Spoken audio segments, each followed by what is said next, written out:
Hi, I'm Keith Reynolds, and welcome to SMarketPlace. We are all about sales, marketing, and rock and roll. And today we've got a great guest, Randye Spina. I'm here with my co-host for a year and a half now, Tom Yeah, how about that? Tom Dempsey. Welcome. Time flies, man, when you're having a lot of fun. It does. We met at a networking event and found out that we had both seen the same band for our first concert That's uh, right. back in the 1970s. Uh, Yeah. and have developed a lifelong love of rock and roll. And I've been in marketing, and Tom's been in sales, and we've put this podcast together, and we're thrilled to have you. Let's bring in our guest, Randye Spina. How are Hello, you? everyone. Hey, Randy. Hi. Thank you, Keith and Tom, for having me here today. I really appreciate it. So Great. Randye and I met through a group on Facebook with a lot of amazing marketeers. Um, and Randye, you posed a question, and I learned you have a new book. Yes. So we said we had to get you on. Tell us your book, and then we'll get introduced. Okay. So the name of the book is Digital Marketing for the New-ish Solopreneur. And I am co-authored this book with Cindy Rosner, who you also met and is also in our marketing group. And we had this idea about a year or so ago because we eventually want to do a course. And her background is business to consumer. Mine is mostly B2B. And I've had small business marketing agency for 17 years. And I wrote one book already. You can see it right here on my shelf. And I thought, it's time. It's time to do something else. And little did we know how the economy would change and things would be so necessary to learn how to do marketing. Yeah, I that was one of the main reasons I wanted to have you on the show, because we're hearing so many people are now being put in a position Yeah, to have to remarket themselves and to get online. And today right. it's all digital, and a lot of the people that are losing their jobs don't have the skills. So, That's right. yeah, yeah, read through it, and it looks great. Uh, Oh, thank Tom, you. Tom, I know you have a long sales background, but sales and marketing are hand in glove. They should be, right? Right. And they're not always the case. But marketing and sales should be joined at the hip in every function, every topic, every Right. relationship to customer facing activities. So absolutely. So tell us a little bit about your why. What got you here, and your tell us about your background. So you want the long version or the short version? So, um, I'm native New Yorker, graduated from Pace University. I've been working full time for American Express for a number of years at that point, and I just loved marketing.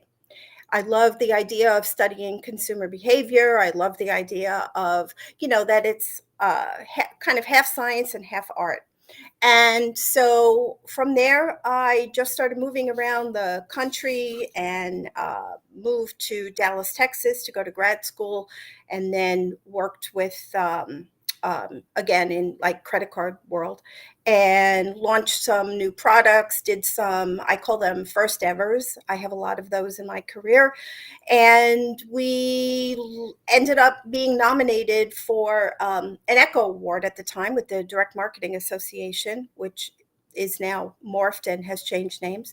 But and I was also on their board, director of membership for a while, and we had this great success. Started getting into new product development from there. Moved to California. I was moved to start a division for a global travel company and launched a co-branded credit card first ever there. And again, had some first evers, really successful. The credit card acted as a way for students to travel. It was like a student travel company. And it was really great experience. And then from there, I moved on to a VP position for marketing and product development for another financial services company. Again, launched, I don't know, 3 or 4 products in 3 years until they were bought out. And then I wanted to come back to the East Coast. So I took a job in Connecticut. Same thing, same kind of thing, product development, headed up upsells, cross sells, down sells, saved the company a lot of revenue, people who were going to cancel, and just did a lot of interesting things with product. And then that company had a tough time, and a number of us got laid off. And I had always wanted to teach, and I started teaching. And then I thought, well, teaching, writing, I'm going to write a book. So that's when I wrote my first book. And then I just last year wrapped up 23 years of higher education, teaching marketing and communications. And moved to Philly. And then, yeah, moved to Philly because of COVID. I got my schedule for the next semester, and it was, again, teaching online. And I thought, this is my opportunity. It was just time. I just knew. So sold my condo, put most of my life in storage, and moved to Philly, where I did not know anyone. And yeah. That's a bold move. I love getting people to tell their history, because you also get like all of the ways that marketing unfolds, right? Hearing your story and launching products, and it's exciting work. And to have a bunch of first evers, congratulations. Thank you. Thank you. My love lies with working with small businesses, though. So that was my original idea 17 years ago. I had had enough of banking and financial services and regulations and corporate America and bureaucracy. And, it just really broke my heart when some of my favorite stores, family businesses, for example, whatever they were, closed because they didn't really know how to do marketing. So that's when I thought another light bulb went off, and I thought, this is where my heart lies and where my passion lies. Yeah. You've worked with and in many different industries, right? Yoga to airlines to nonprofits and everything in between. Just about.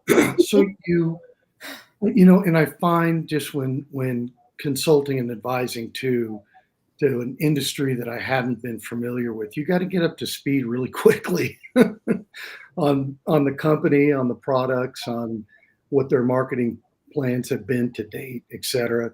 How do you sort of embrace that transfer of knowledge?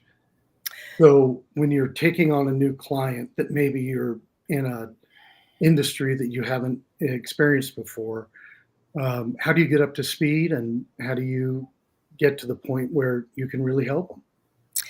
Great question. I've been asked that by That's potential why we have clients. Tom. Yeah, awesome. So what I have found is it is not as difficult as you might think. There's a lot of crossover. A lot of the like marketing operations kind of things are all really the same, um, except for industries like I've had financial consultants as clients. I've had lots of lawyers for some reason as clients, and so you just need to be aware that there are certain things that you can and cannot say with testimonials and making promises. Certainly in the legal field, you can't do that. Um, but other than that, I mean, if it isn't a restrictive um, industry such as those two, then really a lot of it is the same. And what I just find myself doing is, going to, search engine and saying, best practices for such and such, and seeing if there's anything that is better, different, Certainly, I do a lot of competitive research before I start anything with a client. And it's funny because I mess up Google's algorithms quite a bit when I do that, because then I start getting ads for all this disjointed stuff. Like, I have them so confused on the back end; they have no idea. Like, who is this person? But I haven't found anything to date that I've not been able to tackle. I've had. I think that's one of the thrills of marketing is, in my career, I've met and worked with so many people in so many niches, and you find you're like, oh, well, that's how that happens, and then we become a quick study, and that's a very invigorating part of being a marketeer. Absolutely, and I always say that I'm a, multi-potentialite, or, a scanner, if you will. So I see connections where other people may not, threaded throughout industries. And working with small businesses especially, it's mostly, "Oh, gee, I didn't know I should do an email," or, "My website hasn't been updated since, 1999, and it looks it." The copyright date at the bottom of your website still reads, 2002. Um, links don't work. I mean, all sorts of things like that. So there's a lot of operations and details and things that we Yeah, marketers pick up along the way, but right. there's the big picture, what I like to call big M marketing too. It's Mm, how do we change the way people perceive us? How do we open up channels to get more business and bigger ticket right. sales, right? Mhm. How can we use information strategically? And then there's just the practical stuff that you're talking about is getting this stuff working in sequence. Right, right. The big M. I like that. Big I'm M, gonna that's steal that. great. Big M marketing. That's great. Yeah. You wrote in one of your blogs and talked about the four-step process to strategic business planning, and it's essentially the SWOT analysis, Uh-huh. time tested, Yep. old. We still use it today. It's terrific. But working with owners or the senior executive team, or whoever it might be, sometimes a simple exercise like that can it can be blindsiding. They can be so close to it that it's hard to be objective. Have you found that in working with clients? So, great question. Thank you. I have given that to clients to do on their own, and if they give me any pushback, "I don't have time, I don't know what this means, I've never seen this before," then I will do it interview style with them. And one thing that came out, just a few years ago, I was working with the largest cardiac, office chain, I guess to say, owned by a number of cardiologists, and there were like 7 or 8 offices throughout the state of Connecticut, and they had 2 female cardiologists on staff, and they were not making the best use of that, and that was a big competitive advantage for them. So I made some suggestions to them that that was a huge opportunity. Most cardiology offices are just male doctors, and they had two women. So that's an example of me seeing things as a competitive advantage that they don't see, because they're not looking at other cardiology websites. They're not necessarily thinking in that way, and I'm able to help them see the bigger picture. Yeah. And it was really eye-opening for them, and the things that we were able to then do from there, you know. And It and little things like that, um, I learned in my career that that's the concept of leverage, Yeah, right? So you're pulling things together that hadn't been put together before. It doesn't cost any money, and exactly. you get a lot of return. Absolutely, and they were able to use that, then get on their website, asking when people called to make an appointment, especially a first appointment, if it was a woman, "Would you prefer to see a woman doctor?" Those kinds of things that were never thought of before. mm, Yeah, it's So, interesting. so that's a good segue into your book, because I want to give the opportunity to talk about the book. What are the kinds of things that people can learn? Because just being aware of them is the first step, and Right. then when your book comes out, we can promote your book. Thank you. So one of the questions that we started with when we had the idea to write the book is that most people have a basic question: where do I begin? Where do I even begin? They don't know. Some people were laid off from big corporate jobs or left on their own. Companies that closed or were swallowed up, or whatever the case is. There are so many of those happening these days. They don't even know how to get a customer. They have no idea. They've never built a website. They've had a marketing department or an agency behind them, and they have never had to think about these things. They are professionals and experts in what they do, but they don't know how to market themselves. And so that's where we began. Ask and answer questions. Do I need a website? Do I need advertising? Do I have to pay for it? What tools do I need? What kind, software? Do I have to be on all the social media platforms? And how do I manage it all? This is a lot for someone who is starting out on their own. So from that perspective, we created 6 avatars spanning in ages from 20 to 70. And we created these personas that are in a range of industries. And then we guide the reader through how we would approach, if they were our client, what we think they need. And truly, most of the things that a startup solopreneur or a new-ish solopreneur needs doesn't cost very much money, and not everyone needs a website. We talk about all that with the different avatars and what they're doing for a living, and then we talk about, of course, some frameworks. There's a framework that I created many years ago with what did I call acquisition, retention, and reactivation. Doing the right thing at the right time to get the right result. Factoring in, of course, budget. And we talk about segmentation and conversion rate optimization and branding and, all those kinds of things, landing pages, and we just we have exercises in the book. So you could actually go read the chapter and then do exercises to practice. Very cool. And how do you see this bridging to this class that you want to teach? So we're going to use the book as the chapters as course, segments. So you would buy the course and we would walk you through, starting with, my big thing is marketing mindset. I've done so much training and so many webinars on how to develop a marketing mindset and why you need it.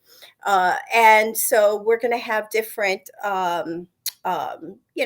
segments throughout the course and walk everyone through. And then, using those exercises, obviously there will be more in depth and more involved. But I think it's necessary in today's world. And again, a year ago, we had no idea what the economy and what was going to happen. So I think we have pretty good timing. I think you do, and I think we've all learned, through the pandemic lessons, that being online and having a presence. I mean, it is.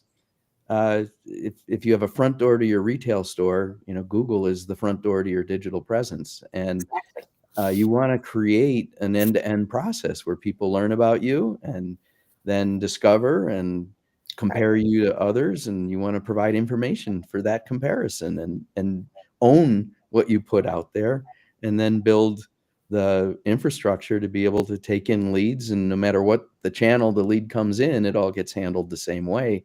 And that's not a natural state for people. So I think what you're doing is spot on, and really wanted to help you get the word out, because you're right. People need this more than ever. Hope so. Yeah. You've got on your, sorry, Keith, go ahead. No, go ahead. You've got on the website at the very bottom is getting started. Yeah. And I thought that was a really smart way to introduce a potential client to you into what you do and your process. So let's say that someone engages with that and you sort of start with them. What is your process that you go through to really understand this client and what their SWOT is, as an example? So I ask a lot of questions. What have you done? Of course, if you have a website, I can see some of it for myself, but they aren't always updated, like I've already said.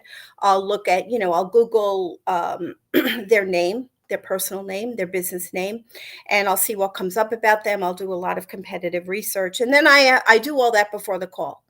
And then I sort of look at it like an intake call. What are your problems? How can I solve them? And what have you done in the past that's worked? What hasn't worked?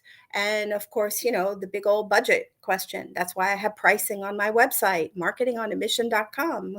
You get pricing because small businesses are very hyper aware of budget. And it's a great way also to screen people because the prices are there. You know, right? Unless you need something other than all of that, and then I'll talk with you. We could do retainers, etc. But for the most part, people are happy to see the pricing, and then once they call or once we engage or we have a meeting, um, they know exactly what to expect, and I have walked them through the process. And the last step before I get started is always an onboarding agreement. With my attorney, it's 9 pages long. It covers absolutely everything. It's like a syllabus. I spent 23 years in higher ed.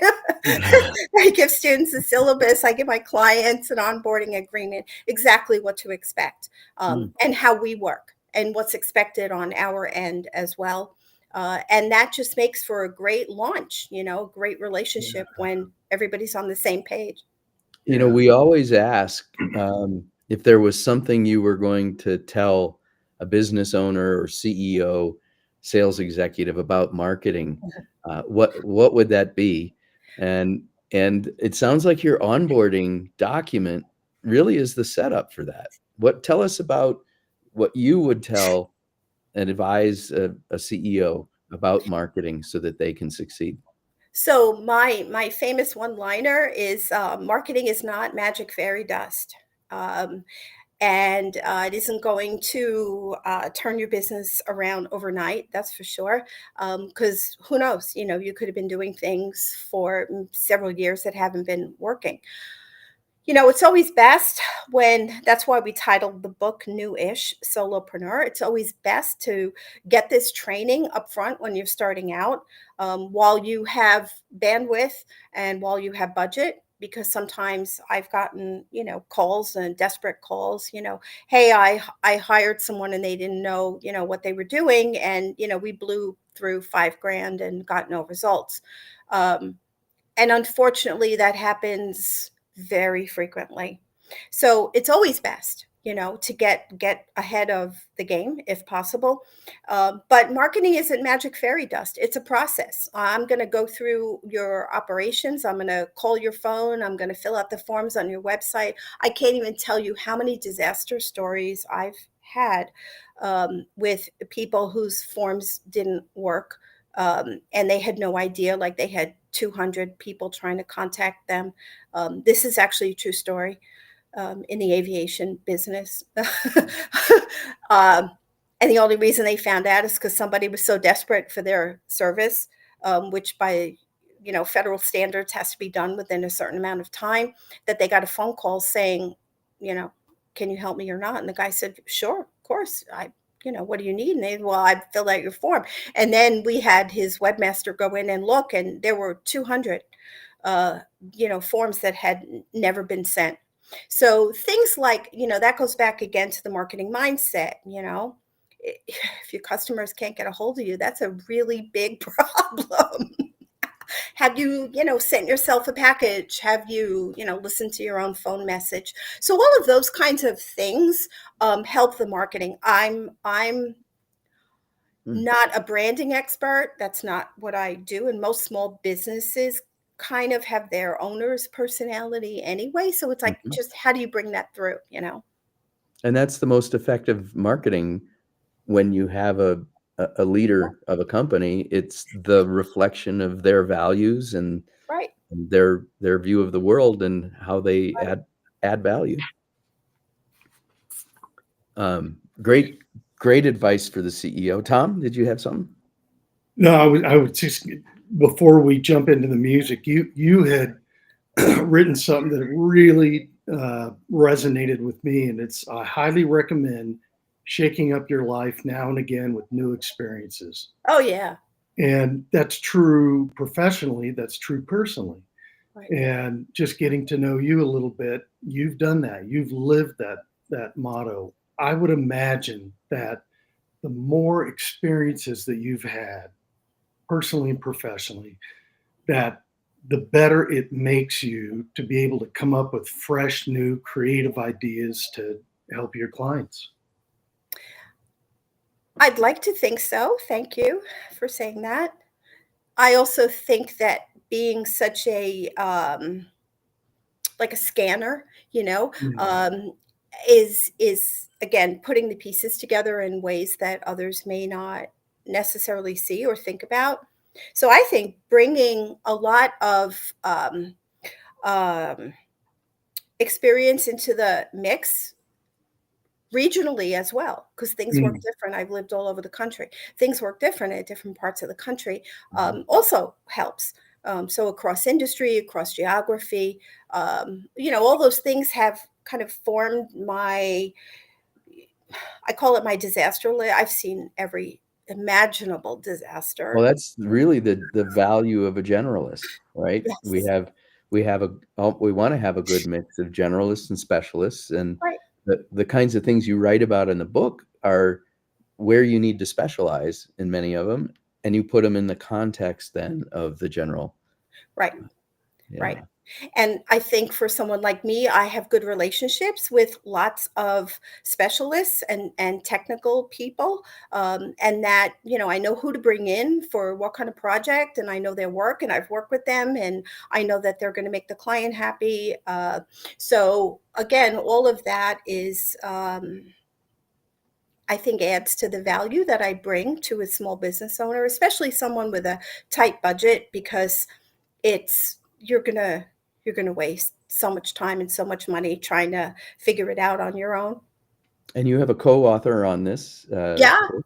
yeah, Cindy Rosner, and she and I have had weekly and sometimes twice a week meetings for the last year or so, and we're really excited to launch.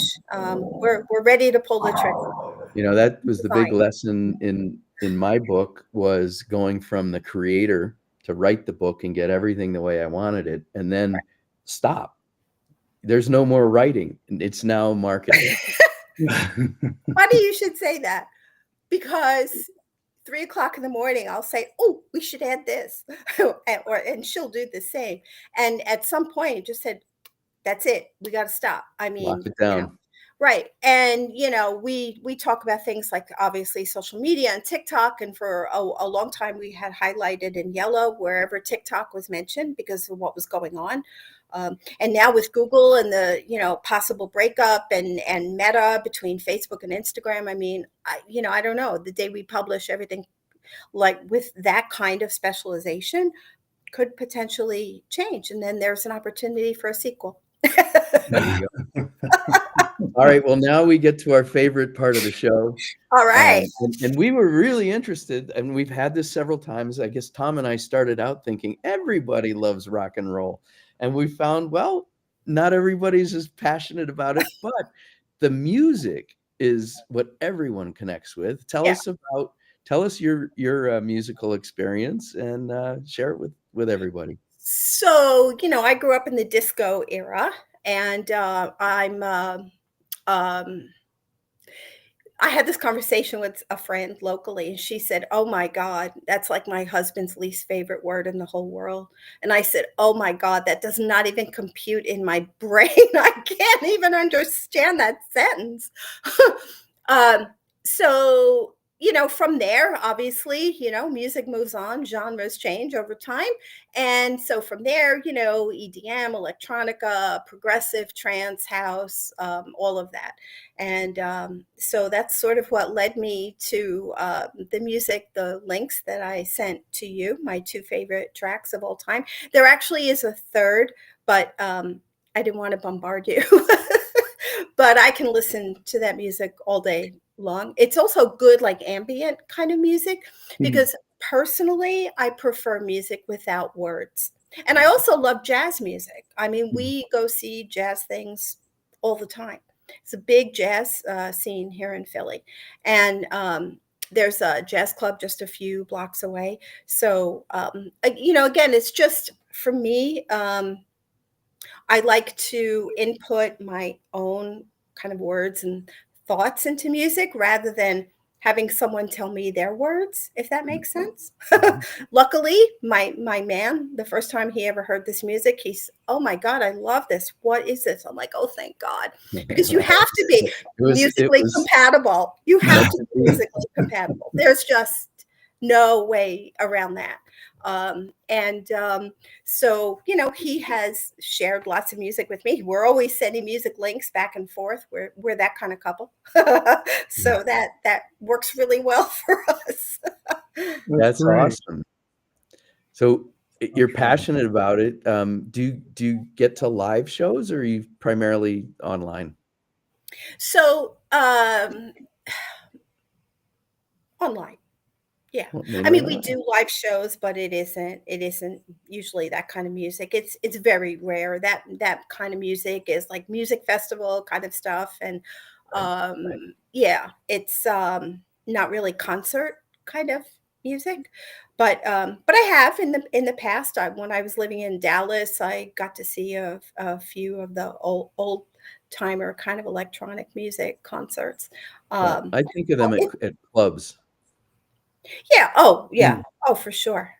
Oh, that is, but it's recorded. I mean, it's not. And I've made friends with a local DJ here, and now I'm on his list. So wherever he does his shows, like he does this thing called Discotopia, and we've gone a couple of times and just, oh my God, danced our brains out. It's just fun and amazing and awesome. And so I think he's doing like an 80s kind of, whatever you want to call that, punkish kind of music coming up. So I think we're going to go to that too. Right.